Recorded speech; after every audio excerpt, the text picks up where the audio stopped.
Hey there, Kevin. Looks like you got the part here and it's not quite working out for you, so see what we can do. First thing I noticed is you have a face here. I don't believe that you can add material inside of a punch because pretty much it's just a punch to remove material and bend things. So as far as that goes, we'll do a couple of things here and include it in the first sketch.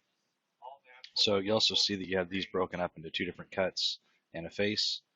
Let's include these all into one cut, so that way you have less going on. Um, so let's come in here real quick and take the midpoint here, lock those two in, point two and one. What is that? 2.25. Okay. And then on this end, we're just going to make the same thing. Go from the midpoint to the midpoint and point two, one, I think, and 125. Okay. So now we're fully constrained. If you want to, you can basically split these real quick and make them equal. So that way it's fully constrained, and then make this construction. Do the same thing over here. Split these two, make them equal so it's still fully constrained, and make that a construction. So that way our entire cut profile is defined and there's not any spaces into it, so it'll pick it up easily. So if we finish the sketch, it'll give us an error. Let's just drag this up to here. So that's our initial punch. Drag this down, delete it. Another thing is this feature here. We're going to redefine this to the midpoint and then along that line. So that way it comes in the middle. You don't have to find a face and then find another face and then do the midpoint in between it. I don't know if doing a face-to-face works inside of a punch. I haven't got it to work very well, so that might be an issue. Just I guess a know-how. But so if we put it right there, drag this down, um, it'll probably mess this all up. Yeah. So I'm just gonna redo this here.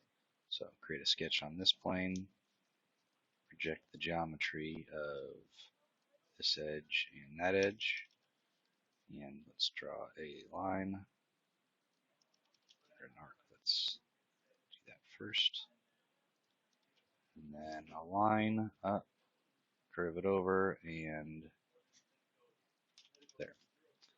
So I believe let's tangent these. Okay, so if we offset all these ones, drag that to there, draw a line between these two, and make this one perpendicular to that.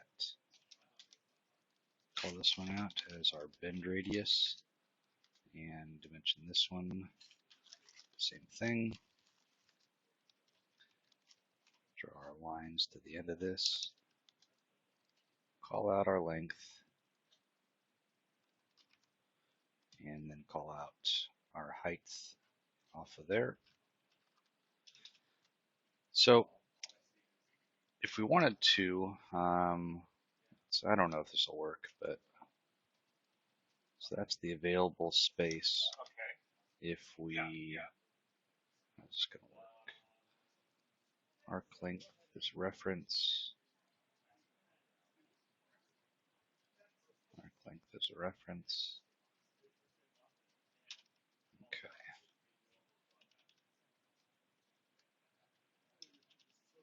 So if we take this dimension, and it's that minus this minus this minus this, that should give us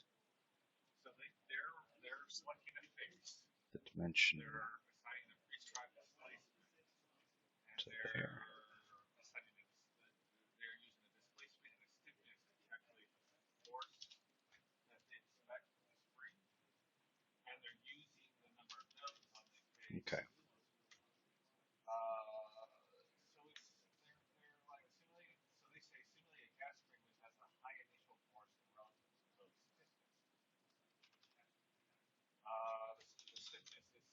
so now that we have this, we can finish our sketch, and then we can extrude both ways at a quarter.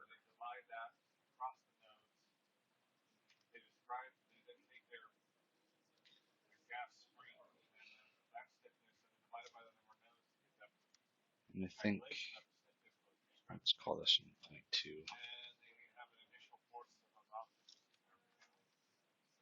So a little gap, I think, is what you had before.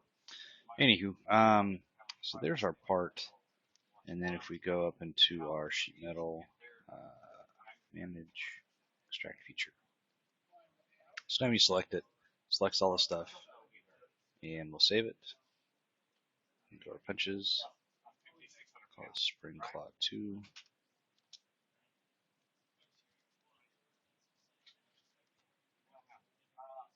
And go to our sheet metal, do our punch tool.